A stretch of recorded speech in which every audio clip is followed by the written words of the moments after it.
Hi, I'm Becca Falborn, your host and executive producer at Lime Studios NYC, and this is Mill Talk, the podcast exploring trends, big ideas, and creative works that relate to advertising, production, and the digital arts. In this week-long series, we'll meet the makers at the Mill, pioneering new technologies that are revolutionizing brand marketing in the virtual and physical worlds. For today's episode, we're joined by Indraneel Guha, former head of studio at the Mill Bangalore, who has recently been promoted to executive producer advertising at Technicolor. Indraneel has over 2 decades of experience working in business operations and client relationship management within VFX, animation, and the advertising business, and has worked with Indian and international market leaders straddling the technical and commercial space. Joining us from across time zones, we're excited to speak to Indraneel to learn more about India's robust creative culture and position in the visual effects industry. Welcome, Indraneel. Thank you for joining us today. Thank you for having me. Of course. So you have a very robust background in studio development, client relationship management, growth, and leadership. Can you tell us about your experience and how you got into the industry? Well, I started out 2 decades back trying to build a startup, and I learned a lot of the elements of visual effects through practical knowledge.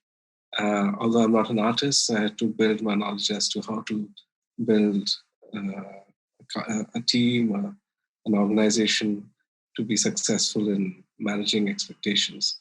And in the process, been in the trenches in various roles. And over the years, have been able to develop that understanding of what an artist's needs are and how, as an organization, we need to support the creative to be successful in making sure that we've got the client in the door.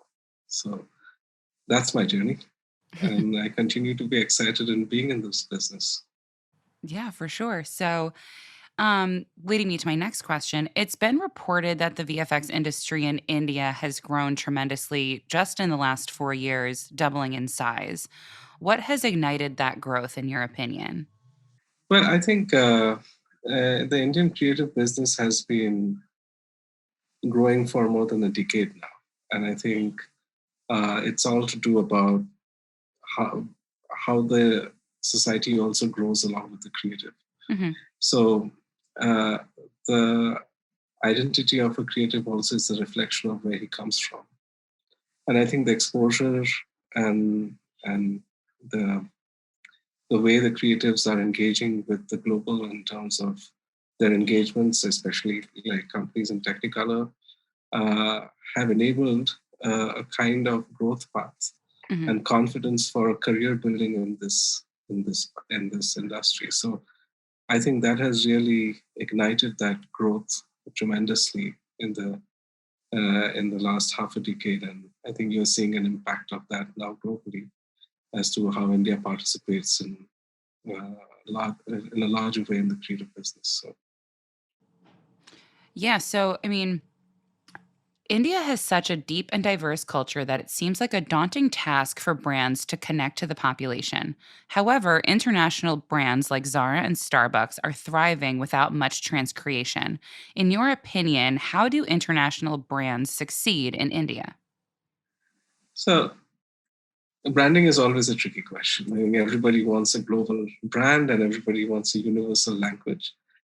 I think to a large extent, the answer is that brands need a certain level of connect with its consumer. And I think that will always be a challenge for creative to have a universal language across, because their consumers and their target audience keep changing from different countries and different cultures, right? So I think adaptability of a brand is very important.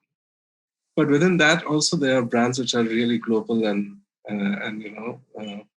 there's a lot of aspirational brands going on. So if you take Nike, for example, its universal trademark of "Just Do It" is identifiable by anybody across the world.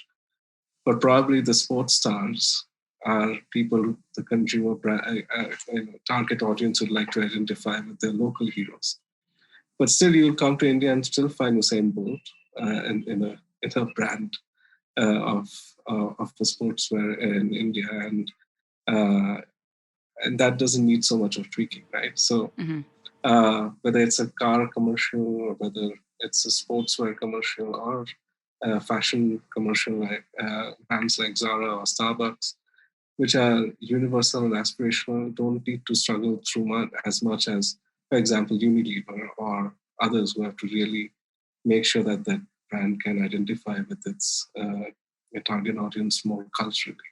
So I think challenges are always there to expect that for creatives to really adapt that language. So uh, it's an ongoing effort, and I think agencies are all trying to figure out and crack the universal language in terms of a global presence. Because today social media has completely disrupted the way in which brands can be accessed across regions. So you just can't have one strategy anymore. Yeah, for So it's sure. exciting times for companies like Mill because we can participate in that process more effectively. Yeah, and I think also, I mean, I used to work at an agency that had worldwide offices, and we had a big transcreation team, and I think it's just so important that these larger agencies and these larger brands have a presence also physically in a lot of these markets to make sure that they're, tapping into the right resources and the right people to make sure that it's not just someone sitting in America who's, creating whatever the content should be or the script might be or the verbiage might be. Um, so I think that, in the coming years, the one thing that I'm kind of curious about right now, especially in the height of the pandemic or, during the pandemic, everyone's able to kind of work from wherever. So are we going to see a lot more companies being a little more lax on locations where people are and tapping into those kinds of resources and hiring people in other countries that they need to, create more transcreation? It's already happening actually as we speak. Hmm. Meaning, the pandemic has actually created options for people to not be geolocated in a physical space any longer. You can contribute in a global way, and and I think the creative business benefits out of this the most. Hmm. It's more accessible now, and transcreation is also an aspect of how to culturally adapt the brand into the language of the target audience. So Hmm. India is a very interesting country. It's a it's a accumulation of the world's culture in a country by itself. Different languages, different religions. So I think it's a good case study for brands to be successful in a very effective manner in a global way in this country. So, and plus we have the largest youth population in the planet. So it's an exciting place for any brand to be, and especially with the exposure that people have today, especially with the penetration of the mobile and access to the internet. I think it's very challenging for everybody to make a presence felt and be successful within this country. So it's a good testing ground for every creative in terms of how they connect the brand to the target audience. Yeah, definitely. And so that, more specifically leads me to my next question, which is how can brands go about adapting their creative briefs to translate to markets globally on a more holistic front, not just for Western media? Well, it's like I said before, I think that the conversation is largely about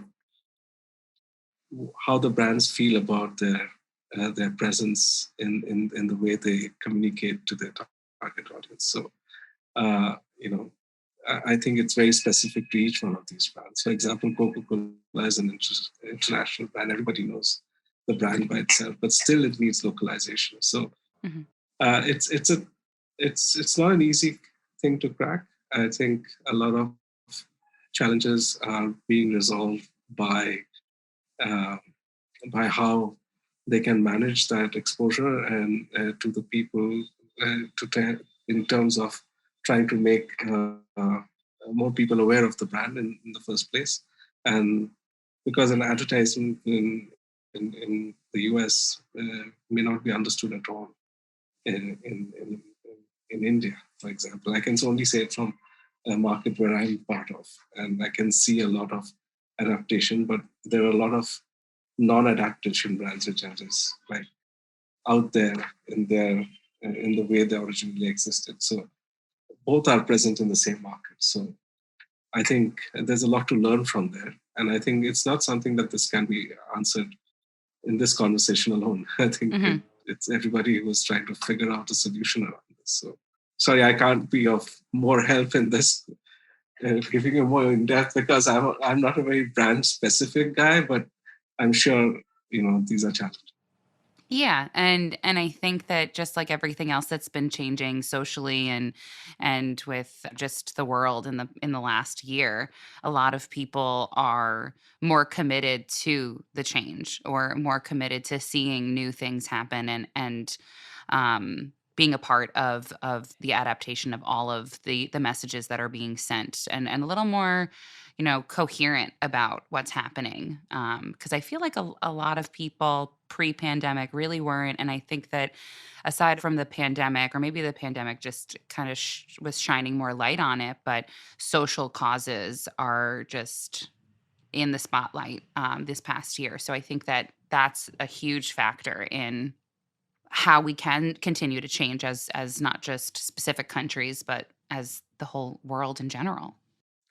Absolutely, because I think the pandemic has also got people together, and it has also surfaced a lot of challenges within our social structure in terms of the way we are. And I think it's the social structure, believe it or not, is a kind of a global conversation today. So everybody has also had the time to be insightful about their surroundings and their society as an overall. So I think you're right, meaning it has given us that insight today Yeah, in a more detailed fashion. definitely. So, shifting gears slightly, I'd like to touch on India's production industry and creative technologies. So, what virtual production technologies have been introduced to the production pipeline, and how would you describe the rate in which these new production technologies are adopted? Well, adopting technology, I think there's a little background that's necessary because India has been adapting technology at a very fast pace, Hmm. meaning however you look at it, whether the technology business has been spearheading a lot of the global initiatives. And I think Hmm. a part of that is also influencing the way we adopt that into our creative business. I think that's also, reflected in the way the current creatives within the country are using the incoming technologies, like whether it's motion capture, whether it is virtual sets, whether it is adapting Unreal to try and preview their visualizations in advance to their shoots, is all becoming slowly part of a reality in the local business itself. So I think I think there's a lot to be learned because it's also something which is today is not defined and very how should I say evolved pipeline at the current stage in terms of how virtual production is embedded into visual effects. Hmm. But certainly in the aspect of visualization, aiding the process of making sure that we can manage productions without having going to location, especially in the time of pandemic, Hmm. have all come to bear in the process of continuing in the business of being creative, right? So I think that's a very good, I think that's been a big impact in the current situation we find ourselves in. So in technology wise, I think Unreal is going to become uh, that that platform where a lot of people are going to use it going forward. Uh, Unity in the augmented space has been making a lot of its impact felt. India has got one of the biggest mobile phone penetrations in the planet. I think augmenting will become a more go-to scenario for a lot of brands in future and currently, of course. So yeah, I mean, I think there's a lot of adaptation of technology within the system already. Yeah, definitely. So, over the last year, in your personal experience as you've been working and changing the way that everyone had to function on a day-to-day basis, what was like one of the biggest struggles that you personally experienced with work? I'd say isolation. I think one of the big things about being in society is we are social creatures. We've always been around people. And I think suddenly to find yourself isolated, and in some cases, people couldn't go back and unite with their families for long periods of time. Hmm. Personally, I felt, I think I miss that. I think I'm today sitting in the office and I feel far more, uh, engaged in the process than what I was being able to do from home Hmm. as a management. Right? So I think engaging with people brings in a lot of difference in the way we can collaborate, and I Hmm. think that is very important in especially in the creative business to be able to have access to people and but don't get me wrong, I think it has also created a environment where remote collaborations have also become a thing of reality now. Yeah. People before the pandemic, nobody that said that you can't connect and still produce good work uh, remotely. So I think in future it will become a good balance in terms of partly remote and partly physical. But you can't still take away the physical production process. So I Yeah. think, yeah, personally, it was a mixed bag, but and I'm sure it must have been for a lot of people out there. I think everybody were very happy staying back home in the initial part of the pandemic, but I guess we all got a little worn out Yeah. by the whole remote structure at some point. Definitely. And I was actually just speaking with one of the previous guests from the podcast the other day about how creativity to some extent has not necessarily, decreased at all, but for some people who were able to either move back closer to family or in a space where they felt more creatively adventurous, they have this new outlook and they're producing content that they never were thought they'd really be able to in a physical office setting. So I think that that's part of the positive that came out of this. But on the flip side, also, there's truly nothing like being in, a creative brief room where you're concepting everything and you're throwing post-its on the wall and there's a whiteboard and everyone's in it and excited and feeding off of each other's energies. You really can't replicate that. So I definitely agree with you there. That everyone just we got a little stir crazy through the end of this last year, and like you said, we're social creatures. We're not supposed to be sitting in the four walls of our homes all the time. So, See, one of the things about working together is you can problem solve and you can feed off each other's creativity to come up with ideation process. Sometimes when you're isolated, some of that becomes a little daunting, mhm, and it's not very easy for creatives to be socially active in a remote yeah, connected manner, and sometimes that leads to even depression, and that's also happened to some of our colleagues, mhm, and we have had to take care of those things. But it's very easy to get depressed in isolation because you mhm, don't know whether you're doing well, you're doing good. There's nobody encouraging you. You don't feel the feedback, right? It's yeah, just like going to asking a comedian to do a stand-up comedy and not having a, a, a, an audience to react to. yeah, So I think a lot of that creativity thrives on that kind of feedback at the mhm, same time. So definitely, 100%. So the pandemic has unfortunately, but expectedly, halted the exponential growth and revenue increase that we touched on earlier. So, how will the VFX and post production industry in India rebound from the effects of the pandemic? I think that's That's a loaded business question. Vinay. I think we are all in the same boat, right? Whether irrespective of visual effects or any other industry. Mm-hmm. I think I think it's going to take a while for all of us to be getting back to life as usual. But like I don't remember who, but I had good advice that two industries really don't fail in any situations.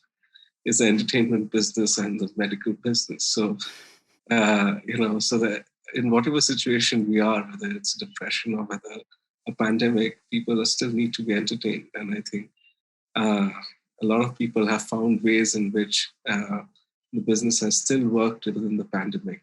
And I think that's a huge salute to all these people who have been able to put through that entertainment to a lot of homes, even with the difficulty of the pandemic. Yeah. So whether you call the game industry, whether you call the visual effects business itself, the advertising business, whether you call the film business, they've all come together and figured out solutions to still address it, right? So it's not been all doom and gloom out there. Yeah. It's not that everybody's.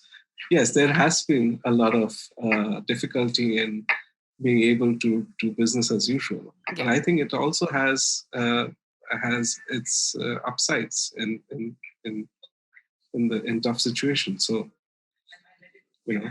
I think it's we could always look hindsight and 50-50 and say what could have been better, but I think it's been I think the entertainment business has been okay, other than the fact that the OTTs have given the platforms to people to still showcase their stuff. The internet has been there, so if these were not there, then I can understand that there's been a huge amount of crisis. Definitely. Of getting the content out there. Yeah, and kind of you already touched upon this a little bit in your response, but we were all we were consuming was media because we had nothing else to do. So, Exactly.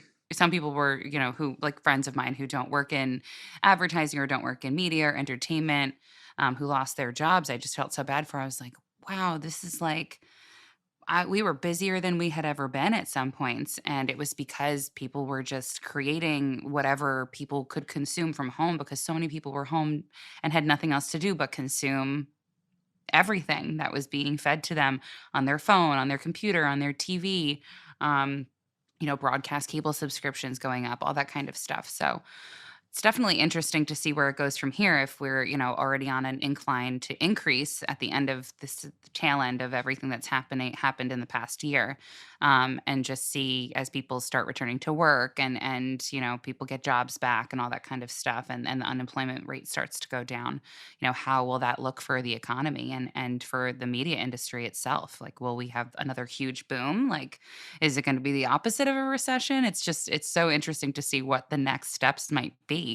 And speaking of the future, where do you see India's position in the VFX and virtual production in the next 10 years? And what virtual production techniques are you most excited to see India's VFX industry adapt? Well, technology's changed so fast, it's very difficult to look into the crystal ball and say what's going to be in 10 years. 10 years is a very long way off. Let's do we 5. Just came through. This 1 year itself has been or 1. No, I think, just a quick throwback on the last question when you said what's going to happen this year. I'm a positive guy, and I think, we are already in the uptick, and I think a lot of things will change in the next few months. So to all the people who have had a tough year, I think a few more months, and I think a lot of things are going to change positively. Yeah. We can feel it around us. I think people are really energized to make things happen. And I'm sure that the energy will take us forward towards positive things. About the future, about what we'll adopt as new tech into the visual effects business, I think, there's a lot of buzz with Unreal. I think real-time, viewing of, content creation is going to be the thing going forward. Mm-hmm. I think the lines between game and visual effects are going to get blurred because people are going to require to see their visualization come alive Mm-hmm. as they go through the process. And I think that's going to be a very big change in the way we think about visual effects going forward. I think that will be a very exciting thing to see. What technologies will go in that path today? There's Unreal. There will be other guys who will come up with interesting options in the next decade or so. But it's all getting there. Meaning the mobile phone is going to become a whole different aspect of content making with more powerful cameras and augmentation of reality, and everything is. The lines are getting so blurred today. Meaning it's going to really give empowerment to a lot of people to really make an impression without having to really make huge augmented teams and working virtually. It gives you a lot of power in your hands to be able to use this technology that's there in your hand to make your presence felt in the entertainment business. So I think it's exciting times ahead. I think everybody today, we are sitting in remote locations, and doing this conversation by itself is a phenomenon in its own. So, and plus we are doing this podcast over the internet. So who could have thought this to be happening in such a seamless fashion a few years back? So things change very quickly, and we have to adapt, I guess, and we all have to teach ourselves to welcome these changes and use the best out of it to to challenge ourselves and create better content. So 100%. Well, that's an extremely positive note for us to end on. So I just want to thank you very much for joining us today on today's episode. The information that you shared with us is amazing, and I hope listeners are, excited about the future and what's going to come next, and also having a positive outlook on the fact that we are indeed on an incline here and not the decline that we experienced this last year. So thank you again. Thank you for having me and listening to me, and hope to be back soon and you call me back. Yeah. Thanks everybody for listening to today's episode. You can learn more about Mill Talk by following the Mill via @MillChannel across platforms. You can also learn more about Lime Studios via @limestudios.tv on Instagram, Facebook, and LinkedIn. Don't forget to search the hashtag Mill Talk to stay in the know on series topics and guests. We'll see you next time.